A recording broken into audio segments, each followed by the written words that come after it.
Mum Life Australia is all about sharing evidence-based information to help mums make informed parenting decisions. And when it comes to first aid, it really does pay to know your stuff. I'm joined by Nataly Tormey, founder of WONDERWOMAN Children. Hi Nataly, how are you? Hey, how you going?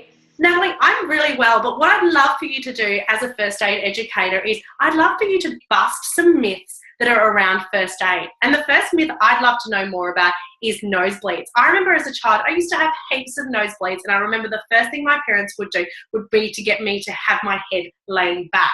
Is that true, or is it a myth?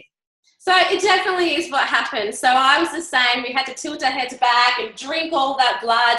I think it was key to keep the lounging floor neat. It's disgusting. You end up just swallowing it, digesting it. It tastes gross. So no laying back. So all you need to do actually is you need to pinch the nose. So you're going to pinch the nose here, and you can just lean the head forward, and eventually the nose bleeding will stop. So no laying back and swallowing your blood anymore. Just hold your head over a sink and squeeze your nose. Some do say you can put an ice pack at the back of your neck. That may help.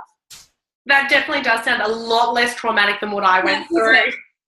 Okay, the second myth I'd like to debunk is the myth to do with CPR. Now, when we watch TV, when we see the CPR on those life-saving shows in particular, you see them do the pump, the compressions, and then the breaths. Is that necessary? Can we do one or the other? How does it go? What's with the CPR?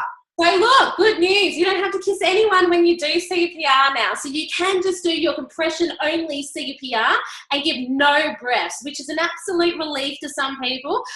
Look, when it's your child, it's a different story. But if it's a Joe Blow on the side of the street and he's got blood and vomit coming out of his mouth, what a relief. And you can still save so many lives with compression only CPR.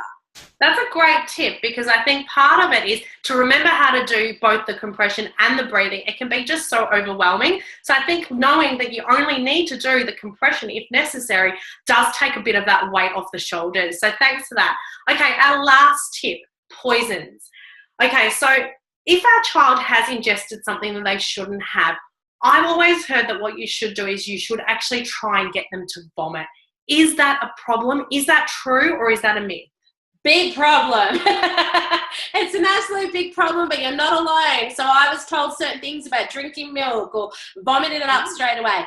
Everything you ingest has a different treatment. The best advice I can give you, call Poisons Information Line on 131126, and they will tell you exactly what to do. Fabulous. Thanks, Nataly. So no vomiting. Call the Poisons hotline immediately. Thank you so much, Nataly. You are a wealth of knowledge. If you want to hear more about WONDERWOMAN Children's first aid courses, you can jump on wonderwomanchildren.com.